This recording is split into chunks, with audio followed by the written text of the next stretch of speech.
En el corazón antiguo de Madrid, allí donde las calles parecen estrecharse no por falta de espacio, sino por exceso de memoria, se alza un edificio que ha aprendido a respirar en silencio.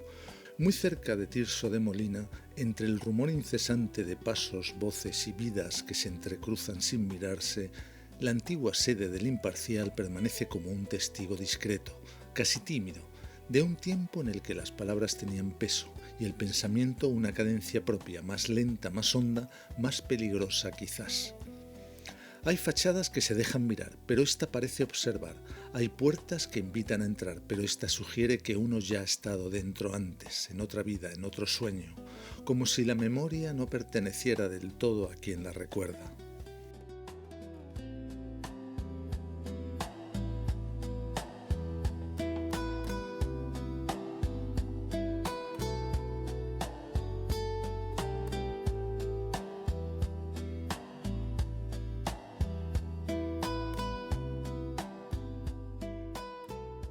Fue aquí donde el eco de Eduardo Gassetti Artime, el fundador y primer director del periódico, encontró una forma material, una arquitectura pensada no solo para albergar cuerpos y mesas de trabajo, sino para sostener ideas en combustión, discusiones interminables, noches de tinta y de urgencia. El edificio, proyectado con una precisión casi íntima para el funcionamiento del periódico, no era un simple contenedor, sino un organismo. Arriba, en la planta noble, se ordenaban las palabras, la redacción, la biblioteca, los despachos donde la realidad se interpretaba con una mezcla de convicción y duda. Abajo, en el sótano, las máquinas devolvían ese pensamiento al mundo convertido en papel, en ruido, en repetición mecánica.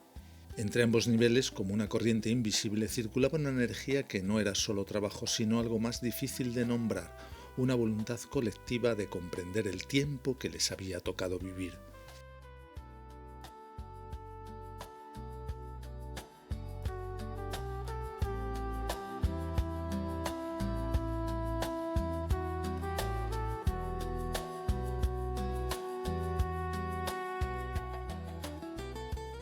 A veces imagino aquellas estancias cuando la noche caía sobre Madrid con una lentitud distinta, más densa, como si el aire se impregnara de las conversaciones que aún no habían terminado. Imagino a hombres inclinados sobre las mesas, corrigiendo pruebas con una intensidad que hoy nos resultaría excesiva, casi íntima, como si cada palabra pudiera alterar el curso de algo imparable. Pienso en José Echegaray, en Mariano de Cavia, en tantos otros cuyos nombres han sobrevivido mientras sus gestos se han perdido, y siento que de algún modo el edificio los retuvo un poco más de lo debido, como si no hubiera querido dejarlos marchar del todo, porque hay lugares que no olvidan, y este parece haber sido construido precisamente para recordar.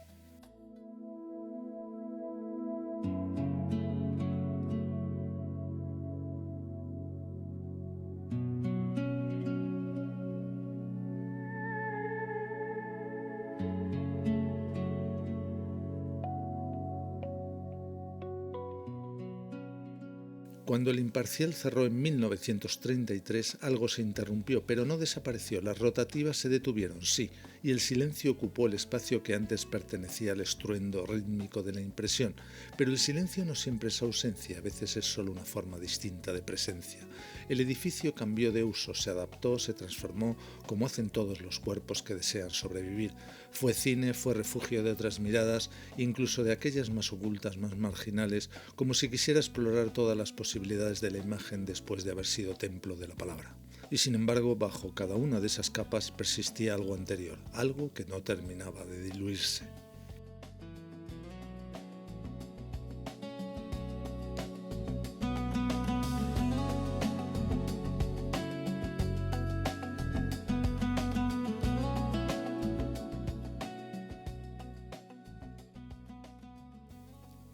Hoy, el antiguo edificio del Imparcial en Madrid vive una existencia extraña y delicadamente superpuesta, como si cada una de sus épocas se negara a desaparecer del todo y hubiera aprendido a convivir con las otras en un equilibrio casi poético.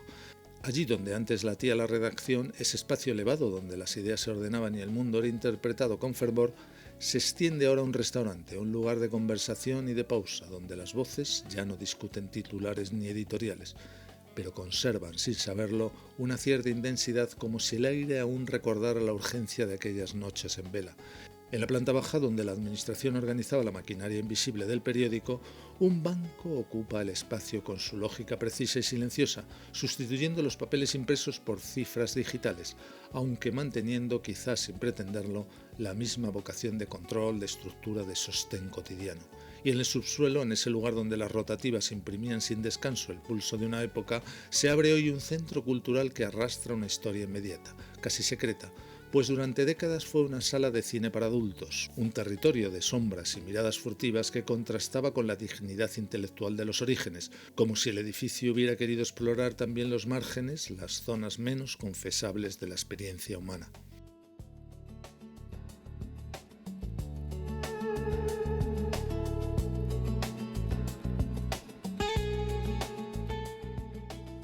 Todo convive ahora en un mismo cuerpo arquitectónico, la palabra convertida en encuentro gastronómico, la gestión transformada en economía contemporánea y la antigua industria de la impresión reconvertida en espacio para la creación y la cultura. Y sin embargo, bajo esa aparente normalidad, persiste una sensación difícil de nombrar, la de que cada uso actual no ha hecho más que añadir una capa más a una memoria que sigue activa,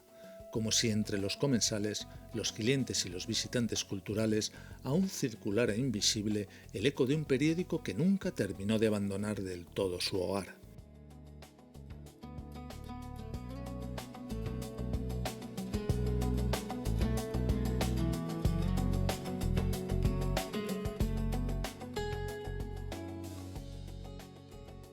Hubo un tiempo en que las palabras tenían un peso específico, casi físico, como si al ser impresas dejaran una huella no solo en el papel, sino en la conciencia de una época. El Imparcial nació en 1867 de la mano de Eduardo Gassetti Artime, y desde sus primeros días no fue simplemente un periódico, sino una forma de mirar el mundo, una voluntad de interpretar la realidad desde una sensibilidad liberal que aspiraba a comprender, ordenar y, en cierto modo, influir en el curso de la historia. En su apogeo, cuando alcanzó tiradas de hasta 130.000 ejemplares, el periódico no conocía fronteras, viajaba desde Madrid hasta los bulevares de París, cruzaba mares hacia Buenos Aires y se detenía en ciudades como Roma o Londres, como si cada ejemplar fuese un mensajero silencioso de una España que quería pensarse a sí misma más allá de sus límites geográficos.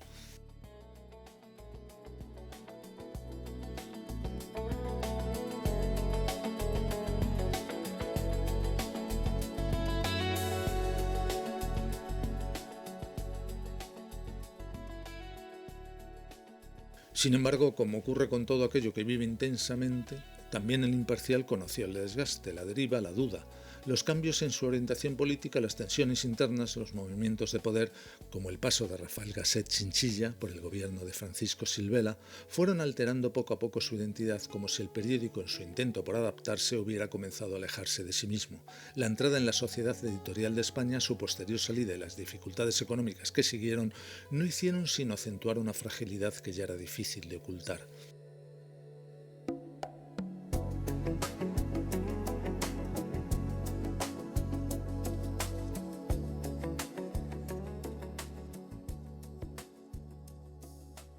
Los últimos años estuvieron marcados por una inestabilidad casi íntima, como la de alguien que presiente su final sin poder evitarlo. Tras la proclamación de la Segunda República, el diario osciló entre posiciones políticas, buscando un lugar que ya no parecía existir para él. Y en 1933, poco antes de que el país se precipitara hacia una de sus etapas más oscuras, el Imparcial dejó de publicarse. No hubo un gran estruendo, ni una despedida definitiva, simplemente el silencio.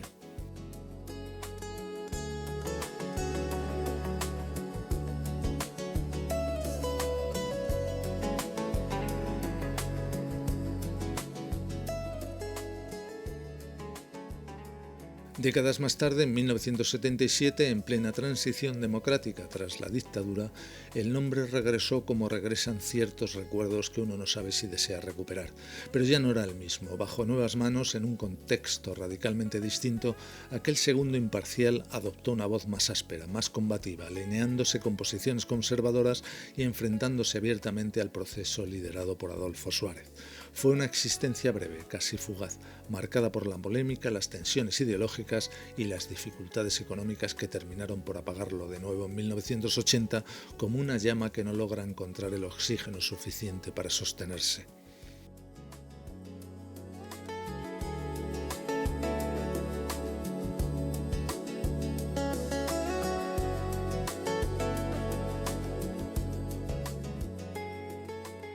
Y sin embargo, más allá de sus dos vidas, de sus contradicciones y de sus silencios, permanece algo que no pertenece del todo a la historia ni al olvido. Permanece la sensación de que El Imparcial no fue solo un periódico, sino un espacio de pensamiento, una arquitectura invisible hecha de palabras, debates y miradas sobre el mundo. Un lugar que de alguna manera sigue existiendo, no ya en los kioscos ni en las rotativas, sino en la memoria de quienes consciente e inconscientemente aún buscan en las palabras una forma de comprender el tiempo que les ha tocado vivir.